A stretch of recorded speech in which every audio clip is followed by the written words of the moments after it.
Hello, everyone. My name is Chris Ploch, and I am a member of the United Coalition for Advanced Nuclear Power, otherwise known as UCAN Power. I'm honored and privileged to be here today with a true expert with everything nuclear power, Lucian Niemeyer. And Lucian, quick introduction.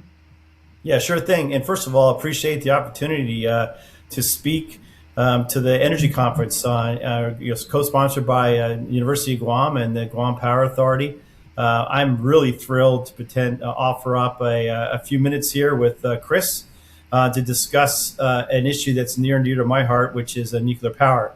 I've been my background. I've been coming out to Guam for almost 30 years. First as a military engineer with the Air Force. Spent a long time on the island addressing emerging requirements for the Department of Defense. And then I also came out to Guam for many years as a professional staffer for the United States Senate Armed Services Committee, where I spent a lot of time working on the bed down of forces, additional forces for Guam, and more importantly, addressing the One Guam initiative, which is really basically understanding that the island is one with the national security, and that we need to treat requirements for the military with the same degree of care, and also to address some of the larger island concerns. So I spent 11 years on the committee, and then more recently, I had the honor of coming out to Guam as the Assistant Secretary of Defense for Energy, Installation, and Environment. That was more recently in 2017, where we really worked on the relationship with CNM and I, and more importantly, what was needed Guam wide to address energy resilience initiatives. And actually, I was out on Guam last December, so only a few months ago, to look at the energy resilience, particularly fuel resilience challenges that I'm really thankful were not impacted by the most recent typhoon that you all experienced last week. But definitely, I've been looking at where can we enhance the fuel infrastructure required for the island. And as we all know, there's only really one way we power that island, and that's offshore gas deliveries and oil deliveries. And the goal here for this discussion is how do we potentially expand that? In other words, how do we not rely on just one source that has cost variations, that has some potential for disruption? So I've been looking at national security defense issues and national security energy issues on Guam for a long time. So I'm thrilled to be here at the invitation of Guam Power Authority to talk a little about what could be the future on a subject that has some controversy associated with that, and that's particularly in nuclear power. So hopefully by the end of our discussion, Chris, we'll be able to at least have answered some basic questions, but I'm sure there's more to come. So we'll at the end put down how to get a hold of both of us within the United Coalition for Advanced Nuclear Power to be able to answer more questions. Great. Your experience speaks for itself. Lucian, you are one of a kind, and I glossed over my quick experience. Yeah. I was a congressional staffer in Washington, D.C. for Congressman Byron Donalds. He was a very pro-nuclear champion. I then did some time at the Department of Energy, Office of Nuclear Energy, and now I'm at a multi-client firm. So, Lucian, to start this conversation, can you just expand upon what makes Guam's energy system unique and why those challenges may require a more reliable, long-term approach to power generation? Yeah, so I think we need to start with what makes Guam unique among any location in the United States or its territories.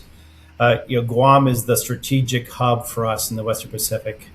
It is absolutely critical to our presence, particularly in an area of the world where we have increased provocation and increased influence coming in from communist China. So there are a lot of reasons why we need to focus on the preservation of capabilities on Guam, and more importantly is the vitality of both the economy as well as our ability to maintain essential services if something were to happen in the region.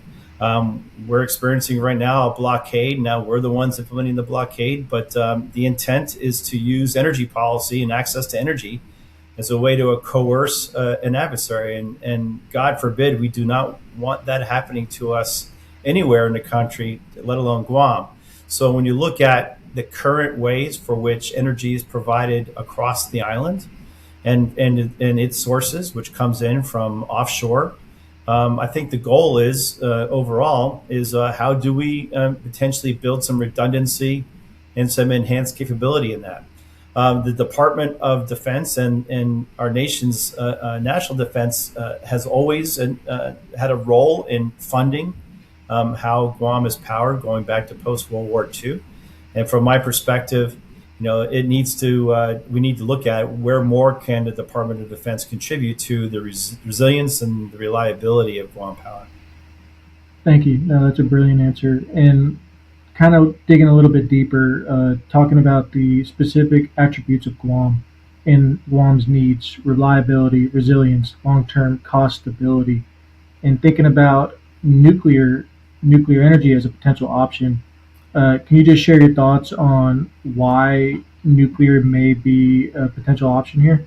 Yeah, so I think the first thing you want to start with is look, for 30 years I've been coming out to the island, and one thing I've made it realize is the islanders, the folks on Guam need every acre.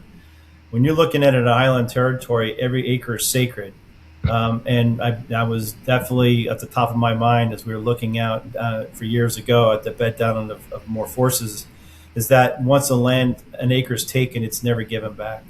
So when you look at the range of power sources out there, what is available, wind power, solar power, continued gas plants, natural gas, potentially expansion, and then you look at the potential for nuclear power. The history is you don't want to put a nuclear reactor on a island nation because of the rather small area, and if something goes bad, it's not a good day. But on the other hand, you also have to ask yourself, okay, can we give up thousands of acres to be able to get to the reliable generation we need through renewables, particularly solar? Or have we come to a point in time in our nation's engineering history where we are now developing safer reactors? We're not talking, Chris, you and I, about reactors that that were in Russia, Chernobyl, or that were in operation for 3 Mile Island or Fukushima. We're talking about new generations of reactor that are smaller, much more stable with safer fuels. It's basically looking at what we have for our grandfather's technology versus what we have today. So I think in an ideal world, we would not want to rely on nuclear power for Guam. But when you're looking at what's happening around the world right now, particularly with the desire to want to create a significant amount of power on a relatively small footprint, I think it is time for Guam to reconsider whether it's time for nuclear reactors, as safe and secure as they are, to be looked at for not all of Guam power, but thus as a redundant or resilient power source to augment what we already have. No, that makes sense. And to pull a string on something that you mentioned earlier, you brought up how Guam is heavily reliant on imported fuels for power. Can you just expand upon how these new advanced nuclear systems, especially in comparison to old nuclear systems that you just mentioned, how do they compare when you look at reliability, fuel security, and long-term price stability? Yeah, so well, I'll tackle the last one first. They're not cheap right now, as you know, Chris. We're still in a wide world of development. There are some reactors that show a lot of promise. I mean, I think one thing we need to talk about when you talk nuclear power, Chris, you and I talk about advanced reactors. We talk about small modular reactors. We talk about legacy reactors. So I think part of what we need to probably explain is what are the world of reactors? There are about 60 reactor developers right now. Some are legacy reactors, Westinghouse, BWXT. So Westinghouse is probably the country's largest supplier of what we call large reactors. Those are about 1.1 gig. And I think obviously that'd be too big for Guam. But then you've got a whole new generation advanced reactors. They call them Gen 3.5 or Gen 4. And those are reactors that are looking at new ways to cool, new ways to fuel, and for which the fuel is more stable. And that's really getting to the point where it's 99.9% reliable and with a very low threshold for anything going wrong. And if it does go wrong, there are technologies in place where there is no threat, from the fuel itself. Those are advanced reactors. And then you look at size. If you look at most likely a series of 40 meg reactors or 20 meg reactors, all the way up to about 350 meg reactors. So I think if we were looking on Guam, we would want to determine, okay, do we want to distribute more than one around the island? Do we want to have just one bank? And that would drive the size. I think what also is attractive is when you get to the microreactors, when you need to refuel them, you just pick up the entire unit, move it off island. You never actually dispose of fuel on island. So you pick up the entire reactor, put it on a barge, and you replace it with another one. So when you get to the idea of modular, which is what a lot of folks are talking about, that is really a concept for building them in the factory and fueling them back home. And then sending them out on a barge, and even maybe setting them up on a barge. Now, I'm not sure Opera Harbor would be the place we'd want to put it, but there are other locations that maybe we keep them on the barge, and we just power the island that way. I'm not so sure I'd want to do that with the propensity of typhoons. I think I'd want to put them on the island itself, but we can distribute them, and more importantly, they don't necessarily need to be the largest size. So I think there's a lot of options for a full range of microreactors, around the 20 to 30 meg, all the way up to what is being done by some developers in the 75 to 100 meg. And I would say even we could go as high as a 350 meg reactor, but definitely not the old Westinghouse AP1000s. They're mainly for stateside applications. That completely makes sense. And just to hit on something that you lightly touched on, but I think is important for the conversation, just the frequency of refueling. How do advanced reactors compare to, say, shipping in diesel fuel or LPG? What's the frequency of refuel? Well, I mean, first of all, it's anywhere from 5 to 10 years, and depending on the fuel source, and in some cases it can go longer. And that's a one-time shipment.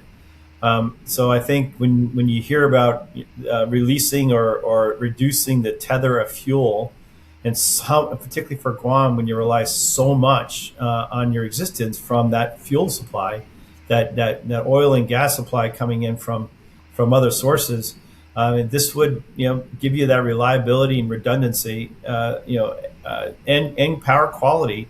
One advantage of nuclear reactors and nuclear power, they run 365, 24/7, and the new engineering of reactors really reduces the number of personnel it takes to run them, so that the entire process is automated. So you would probably see a lot less downtime, a lot less maintenance, a lot more quality and consistent power.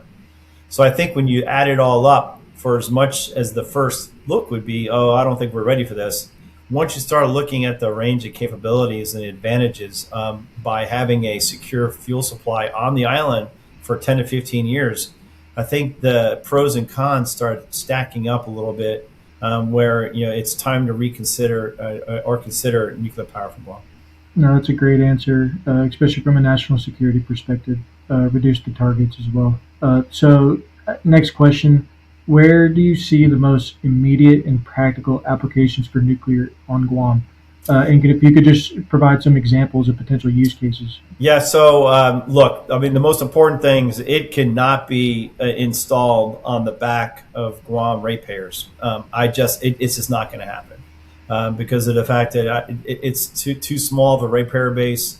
The GPA alone will not be able to fund this. It's going to have to be a concerted effort by Guam as part of potentially an updated one Guam pillar strategy, which I think we would love to do. I think it is time to reconsider what is needed to address the modern issues that Guam is facing from a document that right now is 15 years old. And so I'll make a hard play for that while we're on the webinar.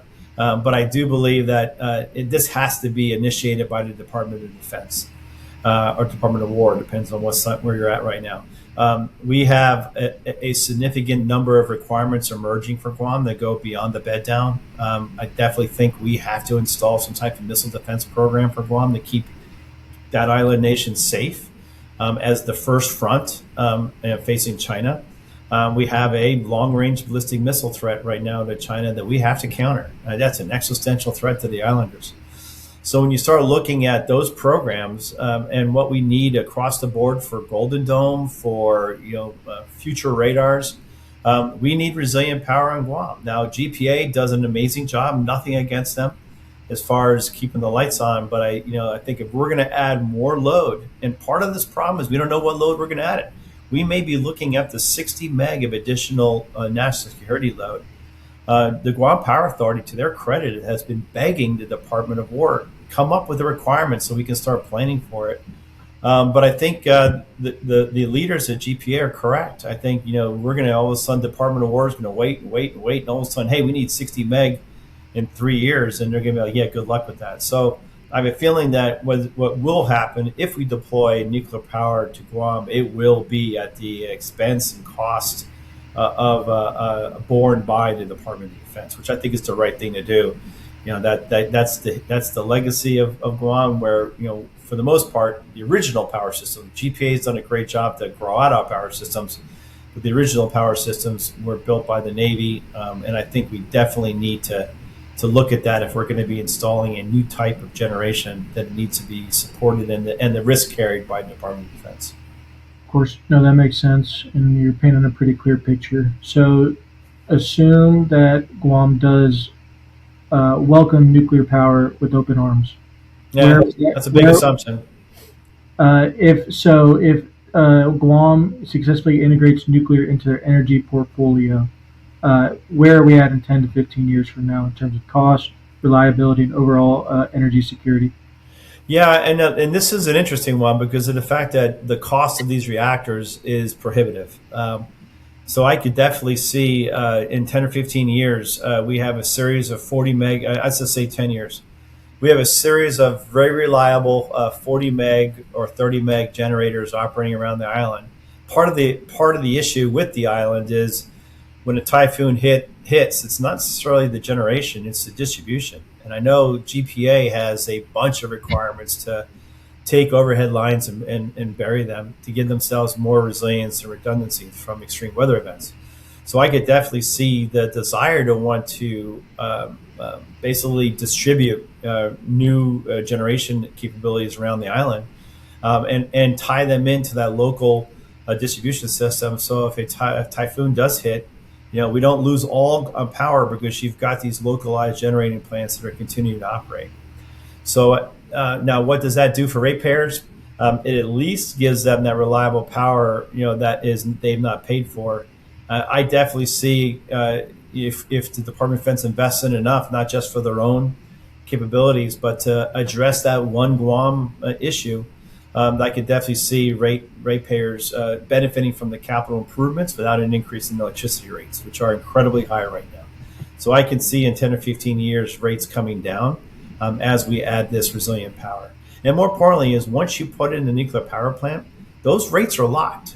What the Guam Power Authority has to deal with day to day is the volatility of the natural gas. Not natural gas. I'm sorry. The petroleum and the oil rates. Even fluctuating just in the last 3 weeks, and they have to shield ratepayers from that volatility. So I think you could see nuclear power stepping in and providing some stability to rates for 10 or 15 years because you've reduced that exposure to the vulnerable spot price of oil and gas on the markets. No, that makes sense. And the reliability of nuclear power running 24/7, 95 plus capacity factor, it speaks for itself. So as we kind of wrap up this conversation, thank you. I've learned a lot. And for the folks in the room, the leaders and stakeholders in Guam who are actually evaluating the potential use of nuclear power in Guam, what would you say are some of the key factors, key decisions that they'll need to make moving forward? Okay, so the most important one is look. There's been a lot of concern. I know that Delegate Moreland, for last year, put some language into the Defense Authorization Act of 2026, saying, hey, if anything is done on Guam when it comes to nuclear power, you need to check with the officials on the island all the way up to the governor's office. I completely agree. There's no way that the Department of War can come in arrogantly and say, hey, we're going to start placing reactors around the island. It's just not going to happen. Our relationship with the Guam legislature is too important, with the Guam governor's office, with the Guam chamber, with everybody on the island. So there has to be an awareness campaign. And look, there's no place in the world where, if you look at the history of the Bikini Islands, you look at the history of nuclear, us testing nuclear reactor, actually nuclear weapon technology in the Western Pacific, there is a lot of consternation. And I completely agree, completely understand. So I think the first thing that would have to happen is we've got to raise awareness. And it ain't going to be me talking to you here or going on Ray Gibson every once in a while on the TV show. It's going to be the committed leaders across the island making their way to Idaho National Lab and getting a tour of our nation's premier lab for safe and secure nuclear technologies, and actually touching a reactor and seeing that there's a whole new generation of reactors that we've worked on for decades that are just they're a lot safer, a lot smaller, a lot more compact. And there's a lot of communities around the country that we've been dealing with. Chris, you and I are saying, bring them to our community. We're not afraid of them. But Guam's different. Guam is a small island in the Western Pacific that has only so many acres, and they're all sacred. So I definitely think raising awareness and doing that pro-con determination that I think is important. What are the pros? What are the cons? What do we see for long-term stability? And do we want to continue to be subjected to the threat of interdiction or volatility in prices? So I think that there has to be a hard discussion by all the representatives' concerns. And look, we're always going to have the opposers who just don't want nuclear power. I get that too. Nuclear power and nuclear weapons, they're scary things. I just would say that, yes, they're scary, but they're also well regulated. You and I both know the Nuclear Regulatory Commission has done an amazing job over decades to improve and secure the safety of these reactors. So I think the goal is to raise awareness. How safe can they be? What are the risks? What are the rewards? So that starts there. And I think that's one reason why we're at least starting the discussion. But there's more that can be done. I think there are some leaders on Guam who understand the safety and the improved engineering that are willing to have that discussion. And so I think engaging them, having them go out, having experts come from off island. But I got to tell you, anybody come in from off island doesn't know Guam, doesn't live Guam. So I think there also has to be a decision among internal to the Guam leaders that, we have to seriously consider this, particularly if somebody else is going to pay the bill.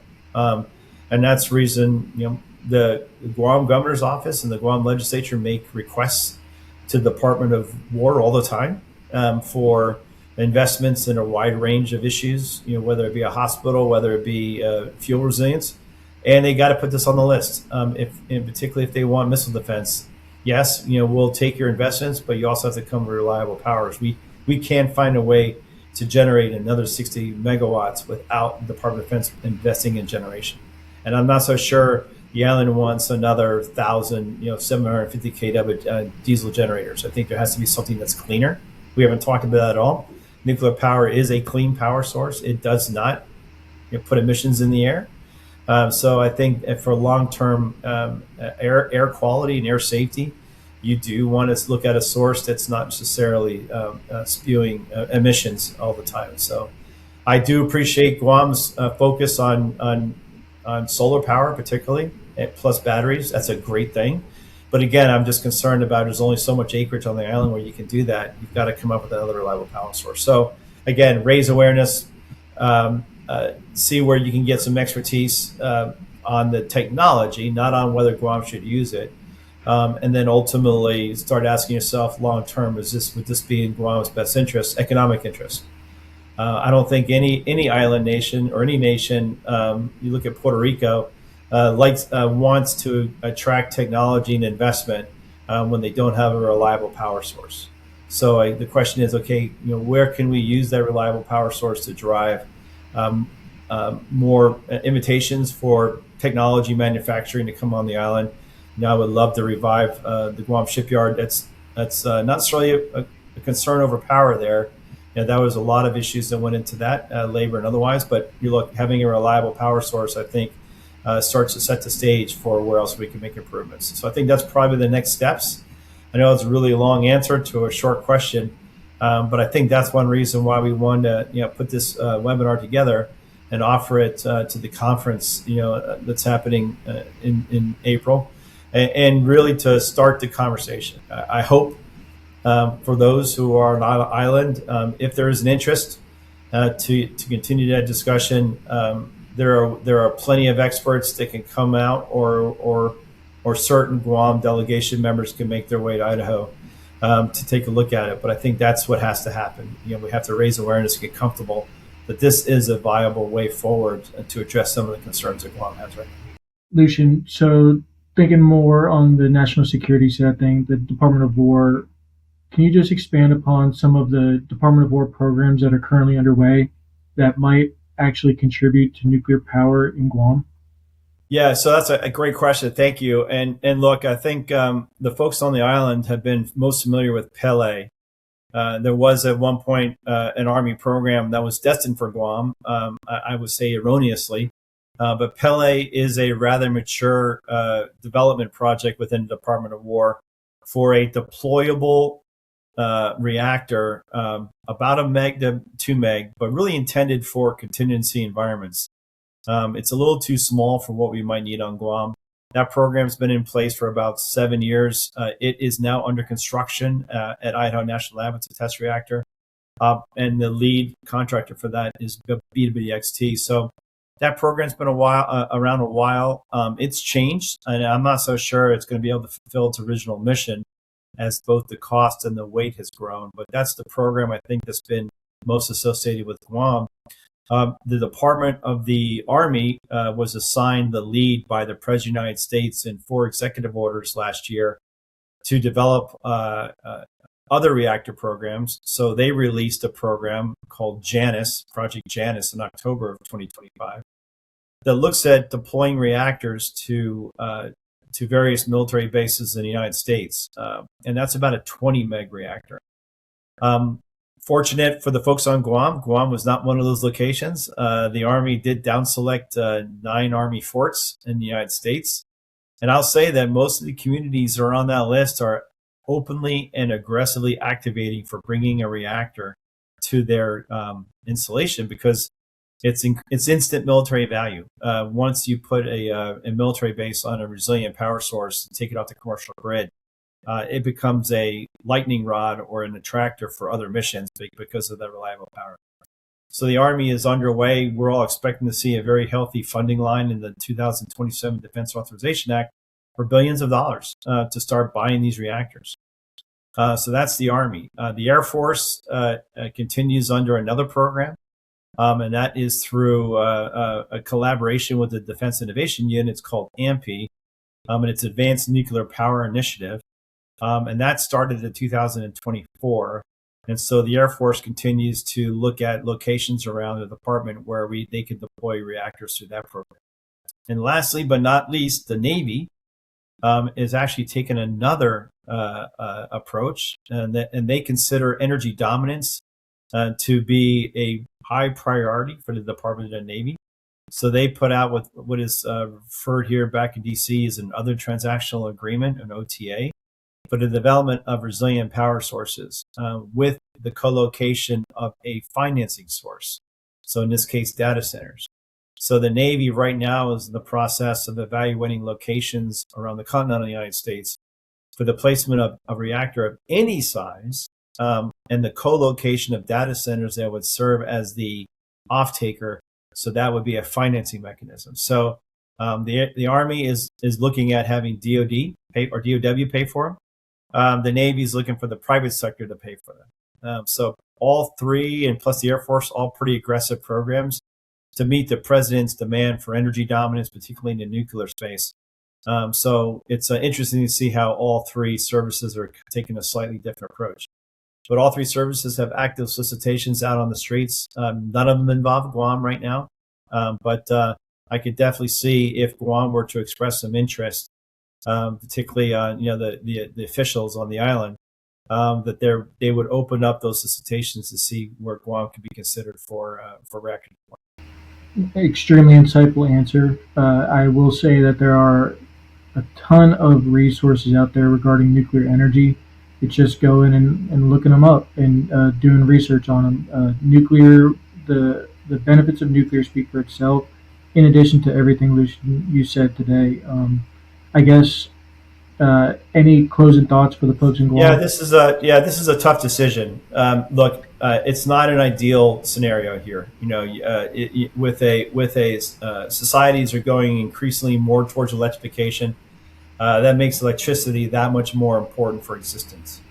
And if you see even what's happening on Guam, where everyone's buying smart this, smart that, everyone's plugging more stuff in. Guam and the Guam Power Authority have to work on the fact that we're going to have to generate more power, in addition to whatever the Department of War wants to lay in as far as requirements. So as we're looking at building out that generation, if I were in the shoes of the Guam Power Authority, I'd be looking at, okay, how am I going to do this in a way that does not in any way raise rates for Guam electricity consumers and customers, whether it be commercial or otherwise. So it's not the ideal. The ideal is a island full of solar. That would be perfect for an island nation. But unfortunately, you can't get there with the limited real estate that you have. So the question becomes oil and gas, which is reliable, but increasingly threatened, or do we come up with something else? So, and again, in an ideal world, you wouldn't even be considering it. But I think in a realistic world, we have to look at could nuclear power or hydrogen power down the road. We haven't talked about that, but that's still about 10 years down the road. But for now, how could nuclear power meet the near-term reliability and resilience needs of the island? So I'm glad we had the opportunity to talk. I would highly recommend anybody that would like to either throw darts at us or to criticize us or to ask for more information to get a hold of us. I think we'll give out some contact information at the end of this webinar. So it's not just a one-way conversation. We would love to have the feedback from the folks in the audience.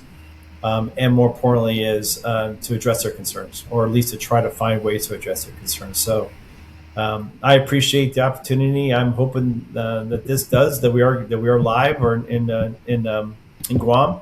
And then ultimately this starts a conversation that both you and I, Chris, we can answer. Again, I'm thrilled to be part of the United Coalition for Advanced Nuclear Power. If anybody wants to look us up online, we're a little powerhouse of a nonprofit, and we are at ucanpower.org. Well, thank you, Lucian. This has been a fantastic conversation. And if folks do go on ucanpower.org, UCAN Power did publish a pretty awesome report a couple months back regarding nuclear power in the Department of War. So highly encourage folks to check that out as well. But thank you, Lucian. I appreciate it. You all have a good day.